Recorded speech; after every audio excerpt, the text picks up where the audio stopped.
wá pé tó o pé lọ sọ pé bàbá mi kọ́ ló bí mi. Ègbìnrin ọ̀tẹ̀ ni ó ègbìnrin ọ̀tẹ̀ ni sinimá ti tún ègbìnrin ọ̀tẹ̀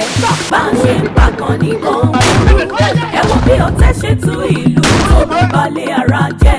sinimá ilé lálejò ó kọ́ wọ́n gé orí mi lẹ́lẹ́ báyìí mo tó kù. ó kọ́ lọ́nà ni tó bá ti jáde kẹ́wò ẹ má gbà pọ́ kọjá bẹ́ẹ̀. Ègbìnrin ọ̀tẹ̀ wọn pa kankan rú wọn kẹyẹ mọ́gbọ́n wọn fina sọ́kò yìí ká akéré wọ́dọ̀ wọn ni wọ́n lè jáde ló bá di fíagán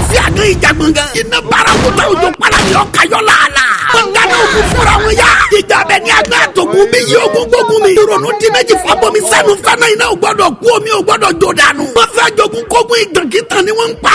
Ègbìnrin ọ̀tẹ̀ wọ́n sì kú ẹsẹ̀ rẹ̀ yọ síta akókìlẹ̀ pa ọ̀rọ̀ tẹ̀yìn sinimá titun Ègbìnrin ọ̀tẹ̀ rẹ̀ ó gbóná jẹjẹ kóná lala produced by Àṣeyọrí Films directed by Káyọ̀dé Ọláwépọ̀ starring Taofik Adéwálé Dìgbòlùjà Abẹ́ní Agbọ́n Àjànàkú Ayábọ̀rẹ̀ Ayọ̀ Wọléwọlé Káyọ̀dé Ọláwépọ̀ Akim Olùmẹ̀gbọ́n introducing Kọ́láwọlé Akínbọ̀ àti Ìyábọ̀ Ọmọlẹ́rẹ̀ sinimá titun Ègbìnrin ọ̀tẹ̀ ó ń bọ̀ lọ́nà dẹ́dẹ́ ní o tó bá jáde